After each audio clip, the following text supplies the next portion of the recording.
नमस्कार दोस्तों, आप देख रहे हैं युगचरण। आइए जानते हैं 27 सितंबर की ताज़ा और बड़ी खबरें। आप इस वीडियो को कहां से देख रहे हैं कमेंट करके बताइए। साथ ही डेली अपडेट के लिए युगचरण चैनल को सब्सक्राइब कर ले। आज की पहली खबर है कि भगवंत मान की बिगड़ी तबीयत, अस्पताल में कराया भर्ती। पंजाब के मुख्यमंत्री भगवंत मान को मोहाली के एक निजी अस्पताल में भर्ती कराया गया है। सूत्रों ने बताया कि सीएम मान को बुधवार देर रात 3 बार बेहोश होने के बाद अस्पताल में भर्ती कराया गया है। आम आदमी पार्टी आप के एक वरिष्ठ नेता ने कहा, मुख्यमंत्री को अस्पताल में भर्ती कराया गया है और उनकी गहन जांच की जा रही है। उन्होंने मान की बीमारी का खुलासा करने से इनकार कर दिया। मुख्यमंत्री का स्वास्थ्य ठीक है और उन्हें कुछ जरूरी जांच के बाद अस्पताल से छुट्टी दे दी जाएगी।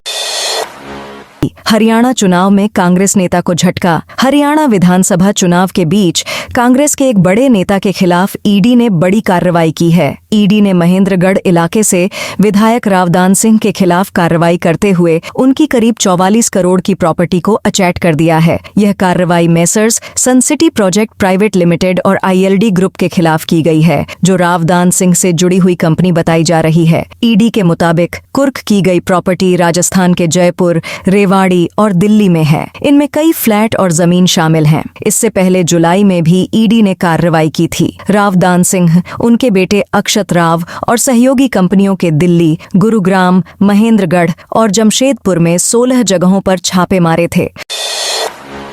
रॉबर्ट वाड्रा का मोदी को चैलेंज। हरियाणा में विधानसभा चुनाव के लिए रैली के दौरान प्रधानमंत्री नरेंद्र मोदी के एक बयान पर कांग्रेस नेता प्रियंका गांधी के पति रॉबर्ट वाड्रा ने पलटवार किया है। वाड्रा ने पीएम को चुनौती देते हुए कहा, साबित कीजिए कि मेरी कोई जमीन हरियाणा में है या मैंने कोई गलत काम किया है। वे साबित नहीं कर सकते क्योंकि मैंने कोई गलत काम नहीं किए हैं। दरअसल बुधवार को प्रधानमंत्री मोदी ने हरियाणा के गोहाना में एक चुनावी रैली को संबोधित किया। इस रैली में उन्होंने भ्रष्टाचार के मुद्दे पर बोलते हुए कहा था कि कांग्रेस ने हरियाणा को दलालों और दामादों के हवाले कर दिया था। आज जो नए वोटर हैं उन्हें नहीं पता होगा कि 10 साल पहले हरियाणा को कैसे लूटा गया था।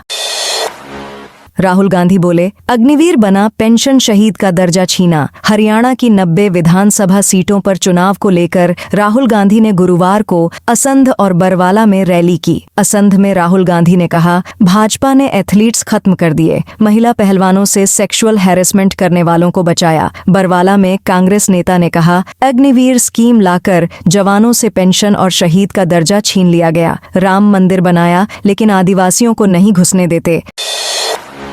शाहरुख खान के साथ एयरपोर्ट पर हुई धक्का मुक्की। बॉलीवुड के बादशाह गुरुवार सुबह मुंबई से अब्बू धाबी के लिए रवाना हुए हैं। इस दौरान मुंबई एयरपोर्ट पर शाहरुख खान को महिलाओं की भीड़ ने घेर लिया। महिलाएं शाहरुख के करीब जाने की कोशिश करने लगीं, जिससे धक्का मुक्की की स्थिति पैदा हो गई। हाल ही में मुंबई एयरपोर्ट से शाहरुख खान का एक वीडियो सामने आया है। जैसे ही शाहरुख खान एयरपोर्ट में एंटर करने लगे, वैसे ही महिलाओं की भीड़ उनसे मिलने के लिए आ गई। भीड़ का धक्का लगने पर सिक्योरिटी को स्ट्रगल करते देखा गया। वहीं शाहरुख खान का भी बैलेंस बिगड़ गया। सरकार ने दिवाली के पहले न्यूनतम मजदूरी बढ़ाई। सरकार ने दिवाली से पहले गुरुवार 26 सितंबर को निर्माण, खनन और कृषि जैसे अनौपचारिक क्षेत्रों में काम करने वाले श्रमिकों के लिए न्यूनतम मजदूरी में बढ़ोतरी का फैसला किया। यह 1 अक्टूबर से लागू होगी। सरकार का कहना है कि यह बढ़ोतरी महंगाई से निपटने में श्रमिकों की मदद करेगी, क्योंकि औद्योगिक श्रमिकों के लिए उपभोक्ता मूल्य सूचकांक सीपीआई में 2.40 अंकों की बढ़ोतरी हुई। लेबनान में जंग रोकने से नेतन्याहू का इनकार। इजराइल ने लेबनान में जंग रोकने से इनकार कर दिया है। इजरायली प्रधानमंत्री के कार्यालय ने गुरुवार 26 सितंबर को सोशल मीडिया पर इसकी जानकारी दी है।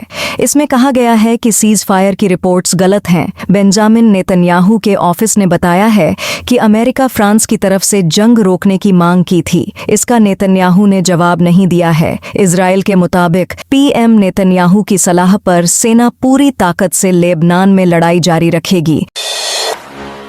कानपुर में भारत बांग्लादेश मैच के पहले 2 दिन फुल कानपुर में बारिश के कारण ग्रीन पार्क स्टेडियम में टीम इंडिया की प्रैक्टिस रोकनी पड़ी। पिच को कवर किया गया, हालांकि धूप निकलते ही कवर हटा लिया गया। 27 सितंबर से शुरू हो रहे भारत बांग्लादेश टेस्ट के पहले दिन भी बारिश के आसार हैं। मौसम विभाग ने 27 सितंबर से अगले 4 दिन हल्की से भारी बारिश का अलर्ट जारी किया है। कानपुर में होने वाले टेस्ट मैच को लेकर क्रिकेट प्रेमियों में गजब का उत्साह है। बारिश के बाद भी टिकट काउंटर पर भीड़ है। 2 दिन के टिकट बिक चुके हैं। शाकिब अल हसन ने रिटायरमेंट अनाउंस किया। बांग्लादेश के ऑलराउंडर शाकिब अल हसन ने संन्यास का ऐलान कर दिया है। उन्होंने गुरुवार को एकाएक प्रेस कॉन्फ्रेंस बुलाकर कहा कि मीरपुर में साउथ अफ्रीका के खिलाफ मेरा आखिरी टेस्ट होगा। वे भारतीय दौरे पर बांग्लादेशी टीम का हिस्सा हैं। हालांकि उनके कानपुर टेस्ट खेलने में संदेह है। Bilkis Bano case, supreme court का टिप्पणियां हटाने से इनकार। सुप्रीम कोर्ट ने गुरुवार को बिल्किस बानो केस में गुजरात सरकार की अर्जी खारिज कर दी। अर्जी में गुजरात सरकार ने मांग की थी कि इस केस में दोषियों की रिहाई से जुड़े आदेश में सुप्रीम कोर्ट ने जो टिप्पणियां की थीं उन्हें हटा दिया जाए। जस्टिस बीवी नागरत्ना और जस्टिस उज्जल भुइयां की बेंच ने कहा, हम इस बात से संतुष्ट हैं कि रिकॉर्ड में कोई त्रुटि नहीं है। फैसले की समीक्षा के लिए दाखिल अर्जी में कोई मेरिट नहीं है जिससे आदेश पर फिर विचार किया जाए। अर्जी खारिज की जाती है। पुणे पोर्श केस, पुलिस ने सप्लीमेंट्री फाइनल रिपोर्ट दाखिल की। पुणे पोर्श केस में पुलिस ने जुवेनाइल जस्टिस बोर्ड जेजेबी के सामने गुरुवार को सप्लीमेंट्री फाइनल रिपोर्ट सबमिट की। पुलिस ने 17 साल के आरोपी के खिलाफ आईपीसी की धारा के तहत आरोप जोड़े हैं। इसके अलावा नाबालिग आरोपी पर भ्रष्टाचार निवारण कानून के तहत भी आरोप लगाए गए हैं। उस पर अपने माता पिता, ससून अस्पताल के डॉक्टरों और कुछ दलालों के साथ मिलकर अपने खून के सैंपल बदलने का आरोप है ताकि यह छिपाया जा सके कि घटना के समय वह नशे में था। साथ ही पुलिस ने घटना के समय कार की स्पीड से जुड़ा टेक्निकल डेटा और गवाहों के बयान भी शामिल किए हैं।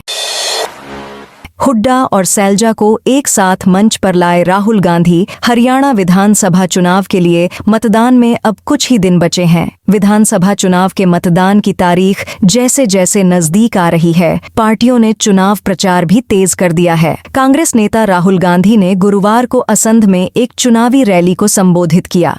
राहुल गांधी की इस चुनावी रैली ने हरियाणा में कांग्रेस की टेंशन खत्म हो गई है।